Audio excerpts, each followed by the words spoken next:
ലോക്സഭാ തെരഞ്ഞെടുപ്പിൽ പ്ലാച്ചിമട കൊക്കക്കോള വിരുദ്ധ സമരസമിതി യുഡിഎഫിനെ പിന്തുണയ്ക്കും. കോള വിരുദ്ധ സമരത്തിൽ പങ്കാളിയായിരുന്ന രമ്യ ഹരിദാസിനെ വോട്ട് ചെയ്യാൻ സമരപന്തലിൽ ചേർന്ന യോഗം തീരുമാനിച്ചു.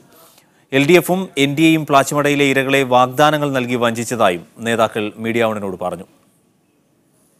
പ്ലാച്ചിമടയിലെ സമരപന്തലിൽ ചേർന്ന യോഗത്തിലാണ് ആലത്തൂർ ലോക്സഭാ മണ്ഡലത്തിൽ യുഡിഎഫിനെ പിന്തുണയ്ക്കാൻ പ്ലാച്ചിമട സമരസമിതി തീരുമാനിച്ചത്. പ്ലാച്ചിമടയിലെ നഷ്ടപരിഹാര പാക്കേജ് അടക്കമുള്ള വിഷയങ്ങളിൽ പ്രകടന പത്രികയിൽ പറഞ്ഞ കാര്യങ്ങളൊന്നും 3 വർഷമായിട്ടും എൽഡിഎഫ് സർക്കാർ നടപ്പാക്കിയില്ല. നിയമസഭ പാസാക്കിയ പ്ലാച്ചിമട ട്രിബ്യൂണൽ നഷ്ടപരിഹാര ബില്ല് ബിജെപി സർക്കാർ തിരിച്ചയക്കുകയും ചെയ്തു. ഈ സാഹചര്യത്തിലാണ് എൽഡിഎഫ് എൻഡിഎ മുന്നണികൾക്കെതിരെ നിലപാടെടുക്കാൻ സമരസമിതി തീരുമാനിച്ചത്.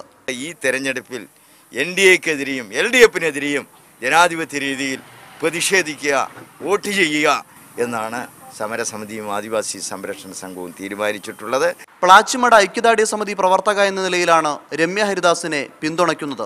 അതിവിടെ വോട്ട് ചെയ്യുന്നത് തന്നെ മുന്നണി നോക്കിയിട്ടല്ല, പാർട്ടി നോക്കിയിട്ടല്ല. പ്ലാച്ചിമട സമരത്തോടൊപ്പം ചെറുപ്പം തൊട്ട് തന്നെ യുവത്വത്തിൻ്റെ പ്രതീകമായിട്ട് ഇവിടെ മത്സരിക്കുന്ന ഐക്യജനാധിപത്യ മുന്നണിയുടെ സ്ഥാനാർത്ഥി രമ്യ ഹരിദാസ് ഈ പ്ലാച്ചിമട സമരവുമായി വളരെ അടിസ്ഥാനപരമായി ഇടപെട്ട ഒരു വ്യക്തിത്വമാണ്. അതുകൂടാതെ തന്നെ കോഴിക്കോട് ജില്ലയിലെ സാമൂഹ്യ സേവനത്തിന്റെ മറവിൽ വീണ്ടും പ്ലാച്ചിമടയിലേക്ക് കടന്നുവരാനുള്ള കൊക്കോകോളയുടെ നീക്കത്തെ എന്ത് വില കൊടുത്തും തടയുമെന്നും സമരസമിതി വ്യക്തമാക്കി. PM Shabeer, media 1, Alathur.